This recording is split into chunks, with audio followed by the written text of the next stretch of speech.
پیارے دوستو، آج ہم آپ کے لیے ایک ایسا واقعہ لے کر آئے ہیں، ایک ایسی کہانی لے کر آئے ہیں جسے سن کر ہمیں اور آپ کو عبرت حاصل ہوگی، جسے سننے کے بعد میں اللہ کی ذات سے تعلق پیدا ہوگا اور اللہ سے محبت پیدا ہوگی۔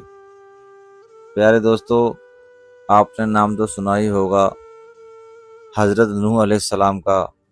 تو آج کا واقعہ جو ہے دوستو، وہ حضرت نوح علیہ السلام کے بارے میں واقعہ ہے۔ بہرحال آپ نے ان کے واقعات سنے بھی ہوں گے، لیکن فرمایا کہ جو بات بار بار کہی جائے گی، بار بار سنی جائے گی، اس بات پر عمل کرنا آسان ہوتا ہے۔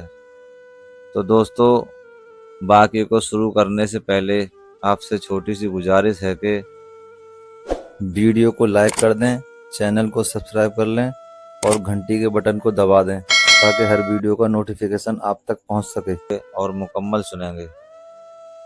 بسم اللہ الرحمن الرحیم۔ شروع اللہ کے نام سے جو بڑا مہربان نہایت رحم والا ہے۔ حضرت آدم علیہ السلام کی اولاد دنیا میں خوب بڑی، آہستہ آہستہ یہ خدا کو بھولتے گئے جس نے اسے پیدا کیا تھا اور جو ان کا پالنے والا ہے، اور شیطان کے بہکائے میں آنے لگے جس نے حضرت آدم علیہ السلام کو جنت سے نکلوا دیا تھا۔ شیطان کے بہکائے میں آ کر وہ لوگ بتوں اور آگ، سورج وغیرہ کو پوجنے لگے اور ایک خدا کے بجائے مٹی اور پتھر کے بت سے خدا بنا لیے، اپنے ہاتھ سے اپنا خدا بناتے اور پھر ان سے مانگتے، حالانکہ یہ مٹی اور پتھر کے لیے بھی کچھ نہ کر سکتے تھے۔ ان کے لیے کیا کرتے؟ اللہ تعالیٰ جو اپنے بندوں سے بڑی محبت رکھتا ہے، اس کو یہ کبھی گوارا نہیں کہ اس کے بندے شیطان کے بہکائے میں آ کر اللہ کے علاوہ کسی اور کی عبادت کرنے لگیں اور اس کی سزا میں مرنے کے بعد دوزخ میں جلیں۔ اس زمانے میں لوگوں کی عمریں بہت بڑی بڑی ہوتی تھیں۔ حضرت نوح علیہ السلام 950 سال تک اپنی قوم میں وعظ کرتے رہے کہ اے لوگو، صرف ایک اللہ کی عبادت کرو اور میرا کہا مان لو، وہ تمہارے گناہ بخش دے گا۔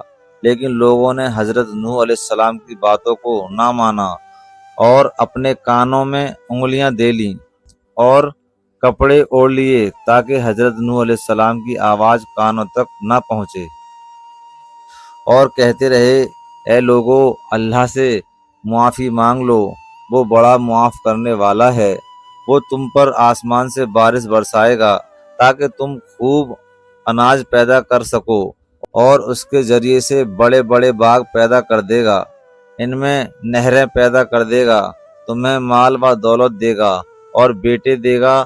تمہیں کیا ہو گیا ہے کہ تم خدا کو نہیں مانتے؟ حالانکہ اس نے آسمان بنائے، چاند اور سورج بنائے، اس نے تم کو مٹی میں پیدا کیا اور پھر اسی مٹی میں ایک دن تم مل جاؤ گے، اور پھر قیامت کے دن اسی مٹی سے تم کو دوبارہ زندہ کرے گا۔ لیکن لوگوں نے اپنے بتوں کو نہیں چھوڑا اور حضرت نوح علیہ السلام سے کہنے لگے کہ ہم اپنے بتوں کو ہرگز نہ چھوڑیں گے، اور ہم تو تم کو اپنے جیسا آدمی ہی دیکھتے ہیں، اور تمہارا کہنا صرف چند غریب لوگوں نے مانا، اور ہم تو تم کو جھوٹا سمجھتے ہیں۔ حضرت نوح علیہ السلام نے کہا کہ اے میری قوم، میں تم کو جو نصیحت کرتا ہوں اس کے بدلے میں تم سے کوئی مال و دولت نہیں چاہتا، اور جو غریب آدمی مسلمان ہوئے ہیں اور اللہ پر ایمان لائے ہیں، ان کو میں اپنے پاس سے تمہارے کہنے سے نکالوں گا نہیں۔ اگر میں ایسا کروں گا تو بہت ناانصاف ہو جاؤں گا۔ ان کی قوم کے لوگوں نے کہا اے نوح، ہم نے جھگڑا بہت کر لیا، اگر تم سچے ہو تو جس عذاب سے تم ہم کو ڈراتے ہو وہ لے آؤ۔ حضرت نوح علیہ السلام نے کہا کہ جب اللہ پاک چاہیں گے عذاب لے آئیں گے۔ اللہ تعالیٰ نے حضرت نوح علیہ السلام کو وحی کے ذریعے اسے حکم بھیجا کہ تمہاری قوم میں جو لوگ ایمان لا چکے ہیں ان کے اور کوئی ایمان نہ لائے گا، تم غم نہ کرو، ایک کشتی بناؤ۔ حضرت نوح علیہ السلام نے خدا کے حکم کے مطابق کشتی بنانا شروع کی۔ تب جو ان کی قوم کے سردار ان کے پاس سے گزرتے تو ان کو کشتی بناتے ہوئے دیکھتے تو ان کا مذاق اڑاتے۔ حضرت نوح علیہ السلام ان کے مذاق کے جواب میں کہتے کہ آج مذاق کر لو، کل جب تمہارے اوپر عذاب آئے گا تو اس وقت ہم تمہارا مذاق اڑائیں گے۔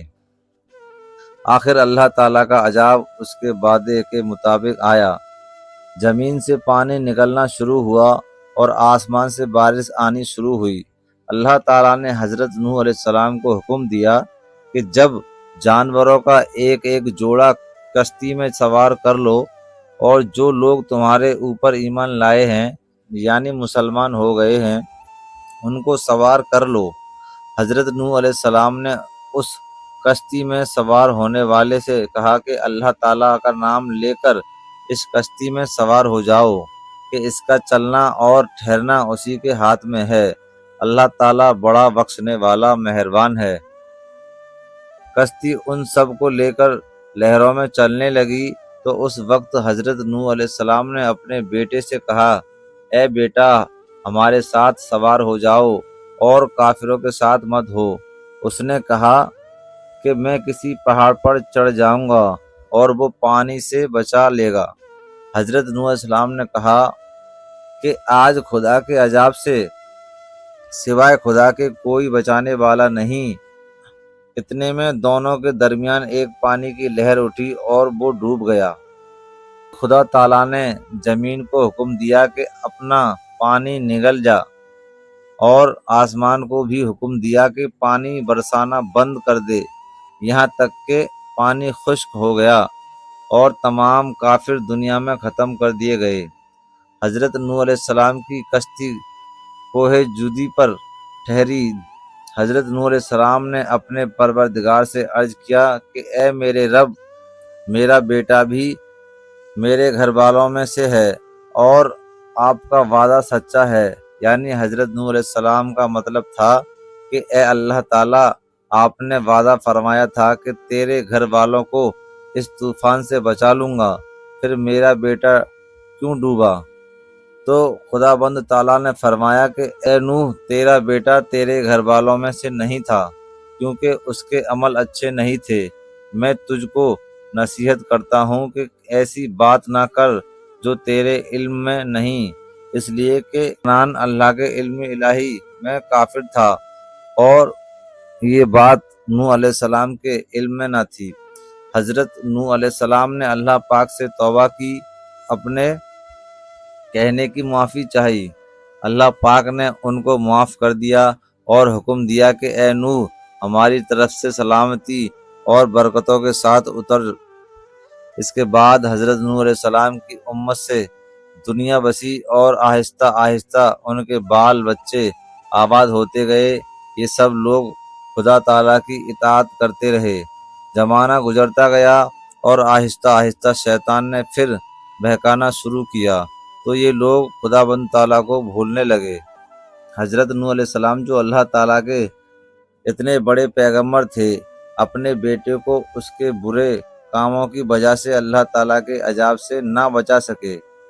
ہمارے ماں باپ اللہ کے کتنے ہی ولی کیوں نہ ہوں، اگر ہمارے عمل اچھے نہ ہوں تو وہ ہم کو اللہ تعالیٰ کے عذاب سے نہ بچا سکیں گے۔ ہم کو اپنے بزرگوں کے نیک عمل کا سہارا نہیں لینا چاہیے، بلکہ اللہ تعالیٰ اور اس کے رسول صلی اللہ علیہ وسلم کے بتائے ہوئے کاموں پر عمل کر کے نیک بننا چاہیے۔ اسی وجہ سے اللہ تعالیٰ نے قرآن مجید میں کہا ہے کہ اگر تم ایک ذرہ برابر بھی نیکی کرو گے تو اس کا بدلہ ہم تم کو دیں گے، اور اگر ایک ذرہ برابر بھی برا عمل کرو گے تو وہ بھی تمہارے سامنے آ جائے گا۔ تو پیارے دوستو، آپ نے دیکھا کہ کیسے اللہ تعالیٰ نے حضرت نوح علیہ السلام کے بیٹے کو اپنے عذاب کا مزہ چکھایا۔ آج ہم دنیا میں دیکھتے ہیں کہ بہت سارے لوگ ایسی غفلت میں پڑے ہوئے ہیں جو یہ کہتے ہیں کہ ہمارے تو بزرگان دین ہیں اور ہم تو ان کا وسیلہ دے کر جنت میں چلے جائیں گے، ہم تو فلاں کا دامن پکڑ کر جنت میں چلے جائیں گے۔ اور یہاں کیا ہو رہا ہے کہ باپ نبی ہیں اور بیٹا نافرمان ہے، تو اللہ نے دنیا میں کیا ان کے ساتھ کیا کیا کہ ان کو اپنے عذاب کا مزہ چکھایا۔ تو دوستو، کامیابی اللہ کے حکم کے مطابق زندگی گزارنے میں ہے۔ دوستو، فرعون کو پتا تھا کہ اللہ ہے اور وہ خود کو خدا کہلواتا تھا۔ دوستو، فرعون کافر تھا، لیکن اس کی بیوی یعنی حضرت آسیہ رضی اللہ تعالیٰ عنہ وہ ایمان والی تھیں۔ تو پھر کیا ہوا کہ اللہ نے ان کا فیصلہ نیک لوگوں میں کیا۔ تو دوستو، جب ان لوگوں کے لیے یعنی نبیوں کے زمانے میں جب وسیلے نہیں چلے، باپ نبی ہیں یا پھر بیٹا نبی ہے، حضرت ابراہیم علیہ السلام کے بارے میں آتا ہے کہ ان کے باپ وہ کافر تھے۔ تو دوستو، کہنے کا مطلب یہ ہے کہ ہمیں بھی اپنی فکر کرنی چاہیے، ہمیں اپنی آخرت کی فکر کرنی چاہیے، نہ کہ ہم دوسروں کے سہارے پر رہیں۔ اگر ہم نے دوسروں کا سہارا لینے کی کوشش کی یا اسی فکر میں لگے رہے تو کل قیامت کے دن بہت گھاٹے کا سودا ہوگا۔ اس لیے ہم کو چاہیے کہ ہم اپنے اچھے عمل کریں، اللہ کو راضی کریں، حضرت محمد مصطفیٰ صلی اللہ علیہ وسلم کی سنتوں کے مطابق زندگی گزاریں، اسی میں ہماری کامیابی ہے۔ پیارے دوستو، دین 24 گھنٹے زندگی گزارنے کا نام ہے۔ پیارے دوستو، اگر آپ کو یہ ویڈیو پسند آئی ہو تو آپ اس ویڈیو کو ایک لائک ضرور کر دیں اور ایک پیارا سا کمنٹ کر کے ویڈیو کو شیئر ضرور کر دیں۔ اور دوستو، اگر آپ نے ابھی تک ہمارے چینل کو سبسکرائب نہیں کیا ہے تو آپ ہمارے چینل کو سبسکرائب کر لیں اور بیل آئیکن کے بٹن کو دبا دیں۔ دوستو، آپ کے لائک کرنے سے یہ ہوگا کہ یوٹیوب، فیس بک، انسٹاگرام اس ویڈیو کو اور لوگوں تک پہنچائے گا، اور آپ کے شیئر سے یہ ہوگا کہ ہو سکتا ہے اللہ تعالیٰ ہمارے ایک شیئر کی وجہ سے کسی کی زندگی بدل دے، کسی کو توبہ کی توفیق دے دے یا کسی کو نماز کی توفیق دے دے۔ پیارے دوستو، ویڈیو کو پورا دیکھنے کے لیے آپ کا بہت بہت شکریہ۔